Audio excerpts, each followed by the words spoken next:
Good morning everyone. Let us start with today's newspaper the Hindu में देखते हैं आज क्या क्या इम्पोर्टेंट रहा।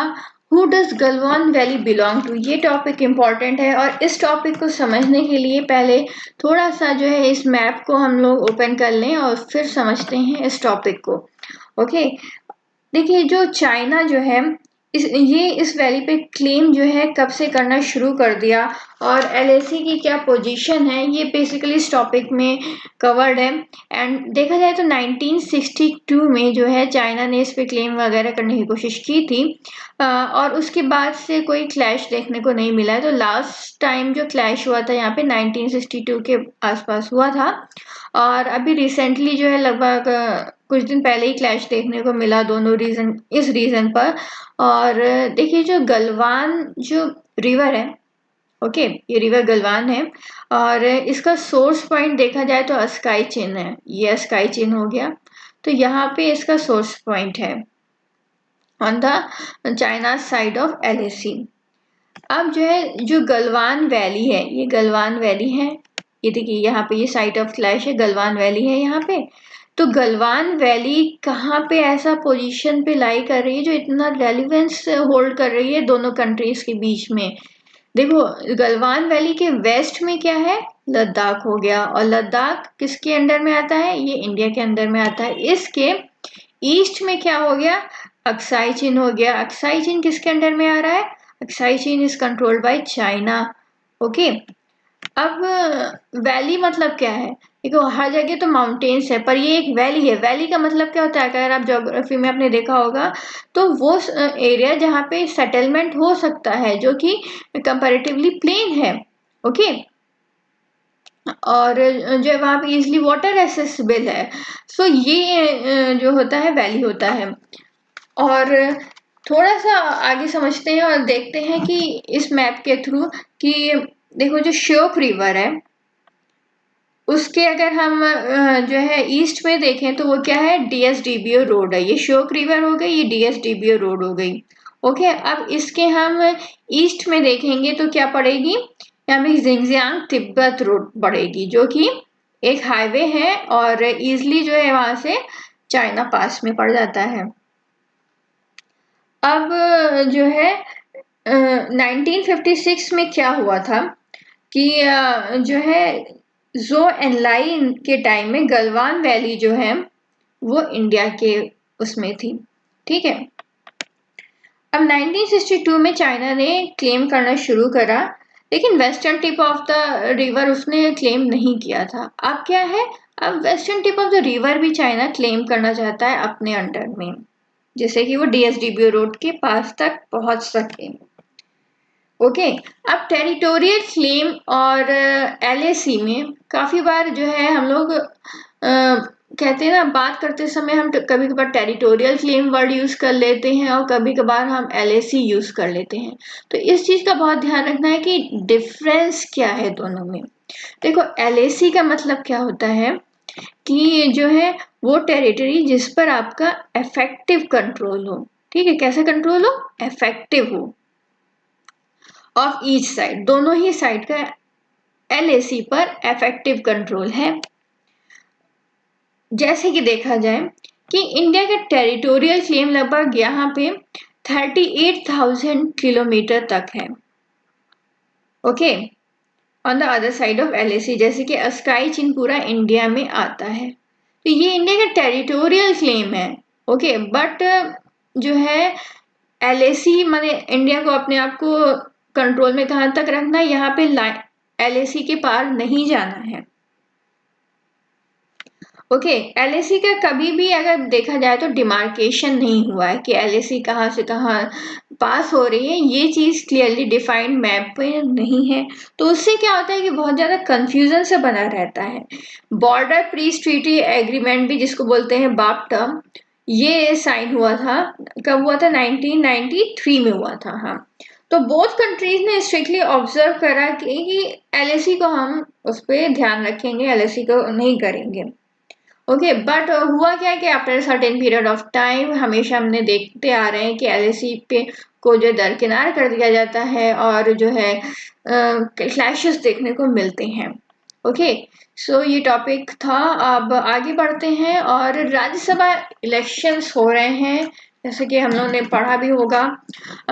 और इस पे जो है लगभग 19 सीट्स पे इलेक्शन हो रहे हैं। तब मैंने कवर नहीं किया था ये टॉपिक, क्योंकि बस उतने सीट्स ही थे कि ये जो है स्टेट्स पोल कर रहे हैं, बट अब बेसिकली समझना है इस टॉपिक को, इसलिए ये मैंने कवर करा है, ये इम्पोर्टेंट भी है।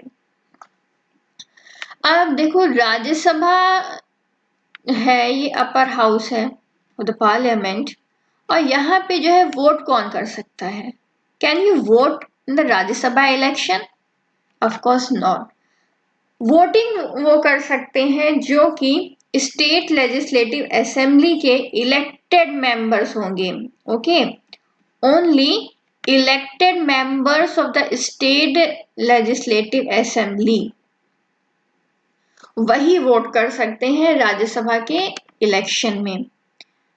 और नॉमिनेटेड मेंबर्स जो होते हैं वो जो है इस इलेक्शन में वोट नहीं कर सकते।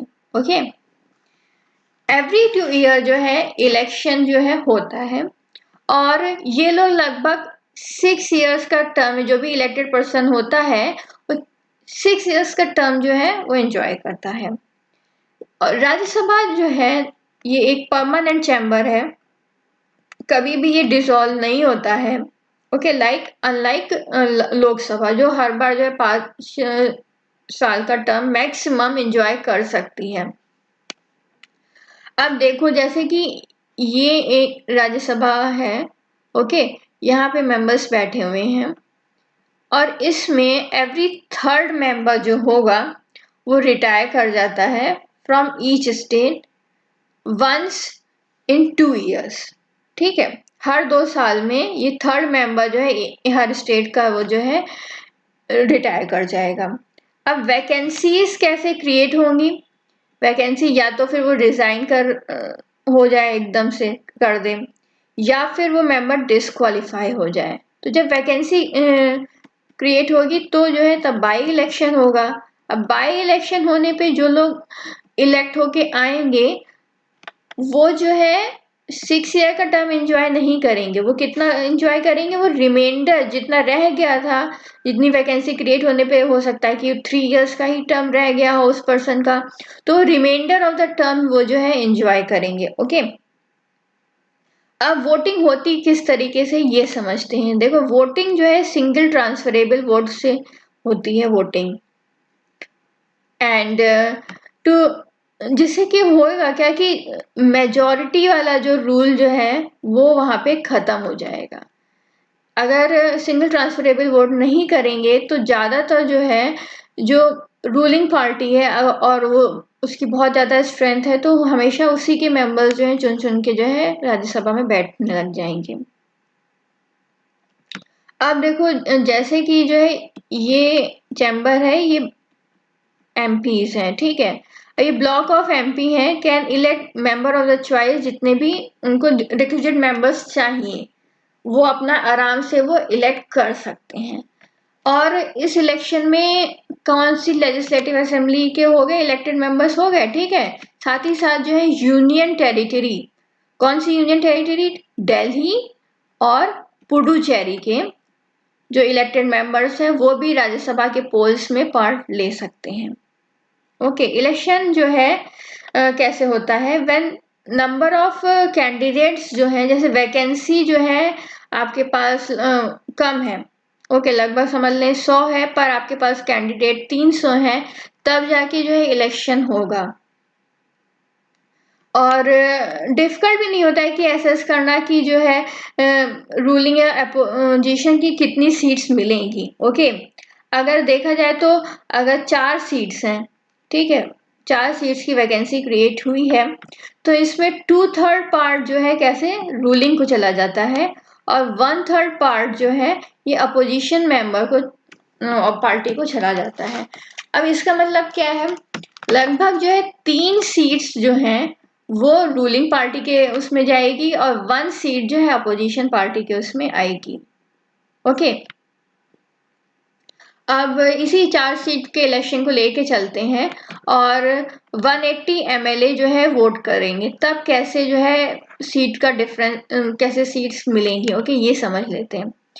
अब जो है इसका फॉर्मूला एक है कि टोटल नंबर ऑफ एमएलए कितने हो गए, वोटिंग जो वोट कर रहे हैं, upon total value of seats कितनी हो गई, नंबर ऑफ सीट्स कितनी है, उसको +1 कर देंगे। ओके, इसमें क्या है कि देखो जैसे 180 एमएलए हैं, ठीक है, और नंबर ऑफ सीट्स 4 है +1, तो 180 अपॉन 5 लगभग जो है 36 जो है सीट्स हो जाएंगी। अब इसका जो है कैसे वोटिंग होता है, देखो सीक्रेट बैलेट के थ्रू नहीं होता है। ओके, और जिससे कि क्या होगा, अगर सीक्रेट बैलेट नहीं होगा तो हम क्रॉस वोटिंग को चेक कर सकते हैं। अब देखो क्रॉस वोटिंग का मतलब ये नहीं है कि अगर किसी ने क्रॉस वोटिंग कर दी तो उसके अगेंस्ट एक्शन ले लिया जाएगा, वो डिस्क्वालीफाई हो जाएगा, ऐसा कुछ भी नहीं है। बट हाँ ये है कि उसके अगेंस्ट जो है डिसिप्लिनरी एक्शन जो है वो लिया जा सकता है। ओके, अब बोला गया कि क्यों ना इसके लिए नोटा जो है अप्लाई करा जाए, तो सुप्रीम कोर्ट की रूलिंग ये थी कि नोटा जो है ये केवल जनरल इलेक्शन के लिए ही रहेगा। Okay, so this thing was there. और वोटिंग में जो है कि किसी ने ओथ नहीं लिया तो क्या वो जो है उसमें वोटिंग कर सकता है, ऑफ कोर्स कर सकता है, ऐसा कुछ वो नहीं है। So this was the thing covered in this article. Okay, अब हम आगे बढ़ते हैं और देखते हैं कि और टॉपिक क्या है, drug launch for moderate covid case. देखो ये वाली जो ड्रग है, लेट मी सी, ये जिसको बोलते हैं फैबीलू करके है, ये ड्रग जो है फैबीफ्लू करके है, ये लॉन्च हुई है और इसके बारे में थोड़ा सा समझ लेते हैं। ब्रांड नेम है फैबी फ्लू करके ब्रांड नेम है। ये जो है लॉन्च हुई, ये एंटीवायरल ड्रग है फॉर ट्रीटिंग कोविड-19। ओके, और ये एज ग्रुप लगभग जो है 18 से 75 एज ग्रुप रिकमेंडेड है, जो ये ड्रग जो है ले सकते हैं और ये ओरली ले सकते हैं जिनके पास मॉडरेट टू माइल्ड सिम्टम्स होंगी। ये अंडर क्लिनिकल ट्रायल चल रही है और इजीली जो है केमिस्ट शॉप और हॉस्पिटल्स में अवेलेबल रहेगी। ओके, साथ ही साथ जो ये दूसरा टॉपिक पढ़ते हैं और ये आईआईटी पलक्कड़ ने जो है डेवलप करा ultrasound for covid screening. Okay, ये टॉपिक है, इसको देख लेते हैं। देखो ये इस तरीके की मशीन जो है अल्ट्रासाउंड, जैसे आपने देखा होगा होती है, ये बेसिकली क्लाउड बेस्ड है। ओके, और इसमें क्या है कि लंग्स के थ्रू जो है चेक करेंगे, तो ये ऑटोमेटेड लंग अल्ट्रासाउंड है, LUS करके, और ये स्क्रीन में मॉनिटर करेगा कोविड-19 को। ओके, बेसिकली ये क्लाउड बेस्ड इमेज है, एनालिसिस और स्कोरिंग करेगा और अपना डेटा पूरा ये क्लाउड में भेजेगा, इसके बाद जो इसका पूरा एनालिसिस होगा। ओके, ये चीज है जो नई एक डेवलप हुई है आईआईटी पलक्कड़ के द्वारा। ओके, अब हम आगे बढ़ते हैं और समझते हैं नेक्स्ट टॉपिक क्या है, गूगल क्रोम इन स्पाइन स्पॉट। ये टॉपिक, इसमें क्या है कि देखो बहुत सारे एक्सटेंशन, अगर आपने देखा होगा कि राइट साइड में ऐसे बना रहता है और यहाँ से आप एक्सटेंशन जो है डाउनलोड कर सकते हैं गूगल क्रोम के। बट होता क्या है कि एक्सटेंशन जो है गूगल क्रोम प्रोवाइड कराता है, बट इतना चेक वर्क नहीं करते हैं ये लोग, और उसके कारण क्या होता है कि ऑथेंटिसिटी नहीं चेक करते, तो बहुत सारे मालवेयर्स भी वहाँ पे प्रेजेंट रहते हैं। अगर आपने उसको डाउनलोड कर दिया तो आपके कंप्यूटर और लैपटॉप सिस्टम को वो पूरा हैक कर लेते हैं। ओके, और क्या है कि देखो एक्सटेंशन डाउनलोड किया तो फर्स्टली क्या होता है, वो एज अ स्लीपर एजेंट की तरह वर्क करेंगे। मतलब क्या है इसका, स्लीपर एजेंट की मतलब पहले आपके कंप्यूटर में ऐसी कोई एक्टिविटी नहीं करेंगे, ऐसी कोई हरकत नहीं करेंगे जिससे कि कुछ डाउट सा क्रिएट हो, लेकिन उसके बाद क्या है स्क्रीनशॉट लेना शुरू कर देंगे, क्रीडेंशियल पासवर्ड ये सब लेना शुरू कर देंगे। तो इससे क्या है कि काफ़ी जो है हो सकता है कि आपके पास आप कुछ ऐसा, आपने आपका पासवर्ड हैक कर लिया तो आपका मालूम अकाउंट से ही पूरा डेटा चला गया, आपकी वेबसाइट जो है हैक्ड हो गई, ओके, जैसा कि हम लोगों ने बहुत बार फेस भी किया, 2-3 बार, और इवन बहुत सारे एस्पिरेंट्स ने बताया भी कि हमारी वेबसाइट हैक हो गई है, जैसे इन्होंने देखा था। तो गूगल ने मैलिशियस एक्सटेंशन को जो है वो बोला कि जब भी कभी रिपोर्ट हुआ है तो हमने उस पे ध्यान दिया है और उस पे वर्क करना चाहा है, लेकिन कुछ एक्सटेंशन जो है वेब स्टोर में नहीं होते और फिर भी वर्क करते हैं। तो जैसे ओपन सोर्स क्रोमियम से हमने डाउनलोड करा तो उसके साथ मैलिशियस ऐड ऑन होते हैं, तो जहाँ वो उससे कुछ डाउनलोड करते हैं तो वो मैलिशियस चीज़ें भी हमारे लैपटॉप में डाउनलोड हो जाती हैं। ओके, सो ये टॉपिक था। आगे बढ़ते हैं और समझते हैं कि और क्या टॉपिक है। Drug launch for moderate covid case, कौन सी ड्रग है इसको ध्यान से पढ़ लेना।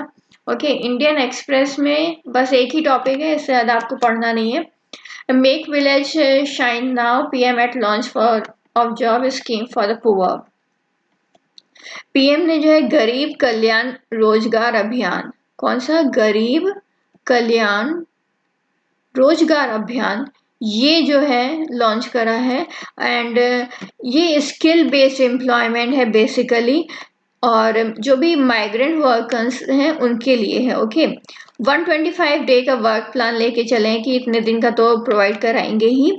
और बेसिकली जो है वर्क कैसा लिया जाएगा, पब्लिक इंफ्रास्ट्रक्चर को बनाने का, और जिससे कि जॉब क्रिएशन होगा। लगभग 6 स्टेट्स कवर किए गए हैं, उसमें यूपी हो गया, ओके, राजस्थान हो गया, एमपी हो गया, बिहार, झारखंड एंड उड़ीसा।